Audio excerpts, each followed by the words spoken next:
Well, hello everyone, and welcome to High Strangeness in the Liminal Abyss. And I am your show host, SHETAN NOIR. And from what I can tell, everybody has survived the solar eclipse 2024. Um, I know that there were some conspiracy theories. There was some interesting things being posted on Facebook where people were like, I'm ready for the rapture.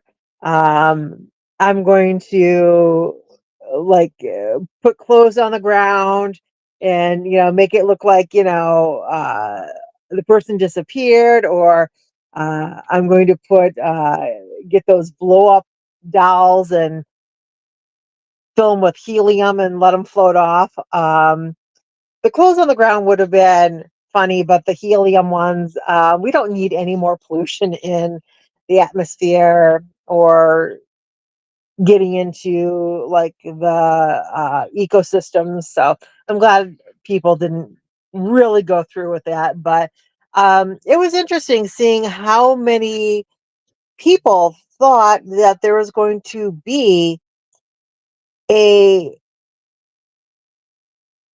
apocalypse that came with the eclipse. Now, we've had an eclipse within the last 10 years, a solar eclipse, because I remember sitting outside with my dad's welding helmet on in order to watch it. And it was interesting. And Monday, it was once again interesting, sitting out there with my dad's welding helmet on. I did have a library that gave me the special glasses to watch it with, but I figured, why chance anything? So I used the welding helmet again and sat outside. And the eclipse itself was pretty cool. But what was really interesting was how dark the sky got.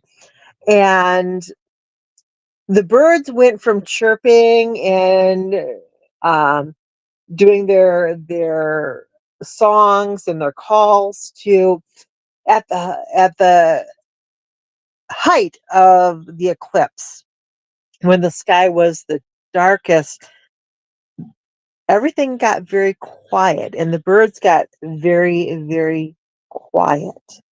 And except for the occasional chirp, it took a good 10 minutes before the birds actually started making their sounds again. And even I noticed like the squirrels and the chipmunks disappeared into the woods and were very hesitant to come back out, not knowing if it was day or dusk or what was going on. So definitely interesting how the animals reacted to the eclipse.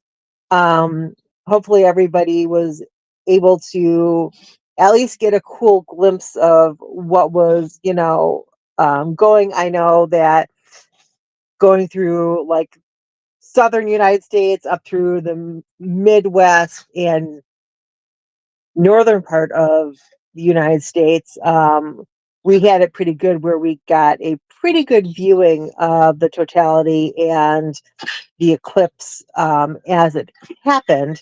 But if you are a fan of,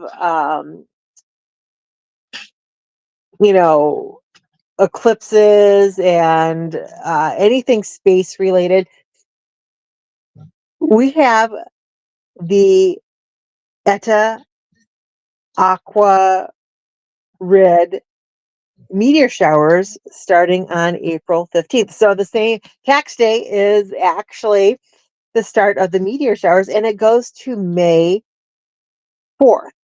So you've got a long time to see them. And it's posted, this is one of the more frequent meteor showers with 10 to 30 meteors um, going through the skies at night. So hopefully, we'll have at least a few nights of clear skies so that we can get out and watch the meteor showers. But hey, if you're, the type to wait to make those wishes, I guess April is the month to do it. And hopefully, We will have some clear nights and be able to actually take advantage of those meteor showers and um, actually see some meteor showers. Won't that be cool?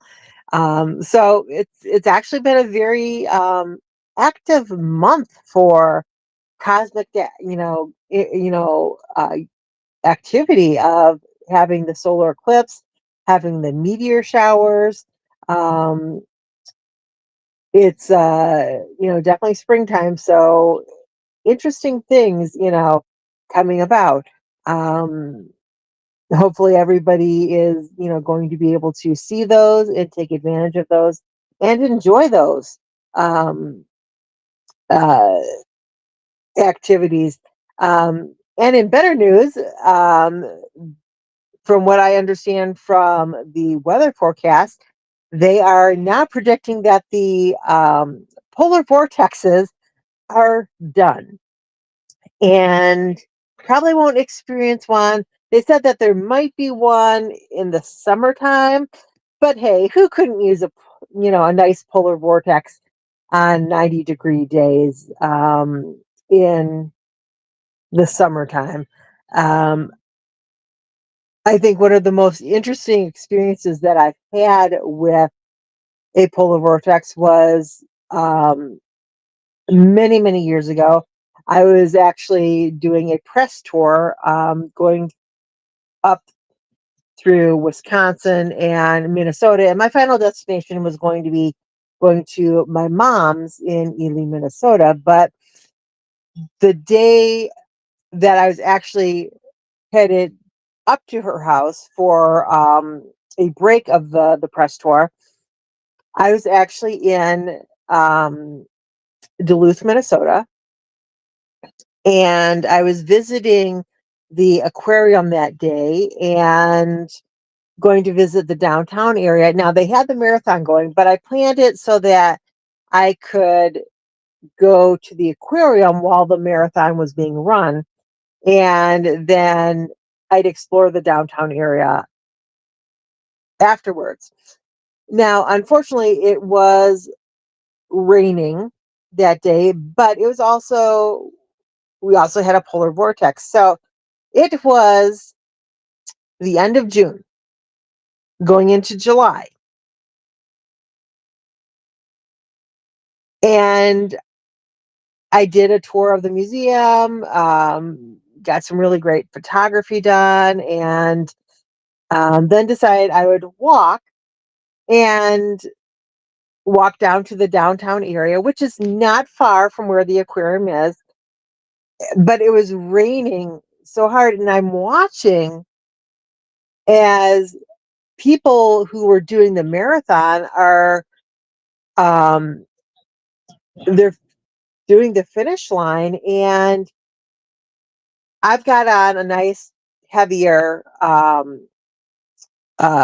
hoodie, and I'm like, this is really odd for like July in the summertime in Minnesota, but I've got a hoodie on, and then I'm watching people who are running in this marathon as they're crossing the finish line. The race organizers are immediately giving each person who's finishing the finish line those silver emergency blankets, and people are wrapping themselves in them, and they are immediately being chauffeured indoors, um, to different locations. And I'm like,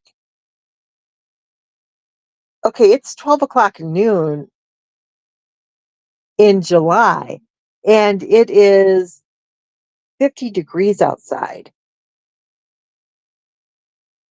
And it was getting so cold that you could actually see your breath. So I explored a waterfront museum in downtown Duluth that had a lot of maritime artifacts and different anchors and a tugboat. That was really cool. And then I made my way back to my car. And it was the first time that I could ever remember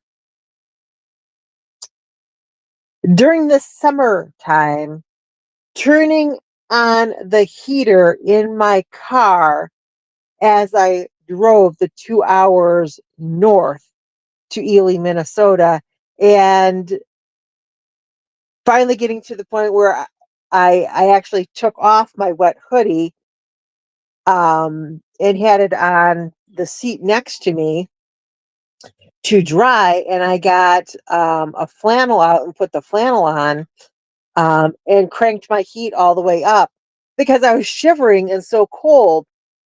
And it was just mind boggling that here we are, July, and I have my heat on in the car because there's a polar vortex going on outside. So who knows if we'll have that kind of weather this year. But if we do, I suggest taking a flannel or a hoodie with you wherever you may go. Um, just in case, I've learned now with my travels to always take a hoodie with me no matter where I go. Um, because just because they say that it's supposed to be warm weather does not mean you're going to have warm weather. So I just pack accordingly, and I always take a hoodie with me now everywhere I go. So one of the other things I wanted to talk about today on my podcast was yesterday I finally got the chance to go see the Godzilla and King Kong movie. It was really great. I'm not going to spoil it for anybody. I don't like to do that. But I will say that it was a very well done movie. Great monster effects, very realistic looking. I will say that my new favorite monster is one that they call an Arctic Titan, and it's called Shimu. I also like Tiamat. Um, they have a variety of new monsters that are in the movie, but they also have ones from the old Godzilla movies that people might be familiar with, um, as part of the um, list of monsters that we associate with the Godzilla movies. I'm not gonna, give you too many spoilers of which ones in were in there, but we know that he killed King Ghidorah in the last movie of Godzilla and King Kong. So no Ghidorah, even though he was kind of a cool one with all of his, he was like a Hydra with all of his different heads. Um, so I will just leave it to people's, you have to go watch the movie in order to see which one of the monsters are going to be in there. But if you're a Godzilla fan, you won't be disappointed. And I'm curious how many people actually watched the Monarch Legacy of Monster series that was on Apple TV, which was supposed to be a bridge between the new, like when the Godzilla attacked San Francisco, and the monsters that were EMP blasting everything, and he killed those. This series bridges the gap in between that and the discovery of Skull Island and Kong. So I believe they're going to do a second season where there's a agency already established on Skull Island that's observing the creatures that are there, because that is a um, portal to like Second Earth or Hollow Earth. So if you're into Godzilla and you're into the monsters and really enjoy that series, I recommend watching the current movie that's out. Um, the Godzilla movie that came out in January, uh, which was just a Godzilla movie. That one was phenomenal, and really well done. I think uh, that one is definitely worth watching. And then The Monarch Legacy of Monsters. Definitely check that one out. And that's it for this week. So until next week, go out there and explore this world and stay curious out there. Bye.